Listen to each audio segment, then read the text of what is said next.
I have very vivid memories of such high hopes for this church, and it just got overwhelmed by its problems. And I remember during that 30-year run or 35-year run before it disbanded and got sold, a lot of people in that church during those decades built very successful businesses and grew companies. And I used to sit there as a kid and I would ask this question: why do church attenders apply their leadership acumen to their Monday through Friday challenges and then come to a church on Sunday that has a lot of problems, but they don't engage in solving those problems? They just let those problems go week after week after week after week. But then they go to work and they solve problems. They sit down and they hold meetings and they try to move something ahead. But the church just stays stuck with its problems. Man, that used to bother me as a kid. I used to ask, well, why did leaders never step up in that church? Certainly there were leaders there, but they never stepped up. And I came to the conclusion that our church never developed a leadership culture.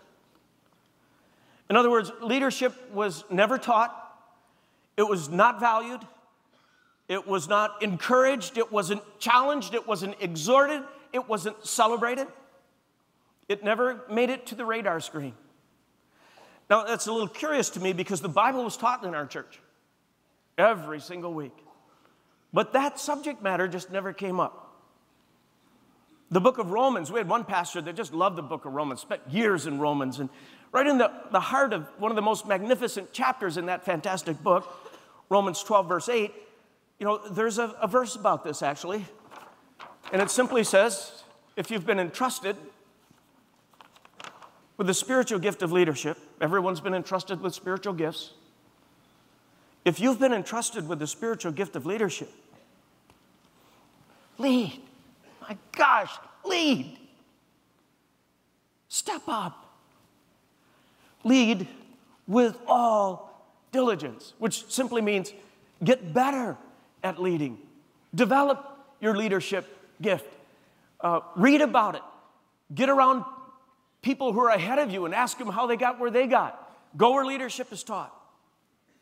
But if you've been given that gift of leadership, lead, not just in your company, but lead in your church, lead in your neighborhood, lead in your family, lead wherever you are.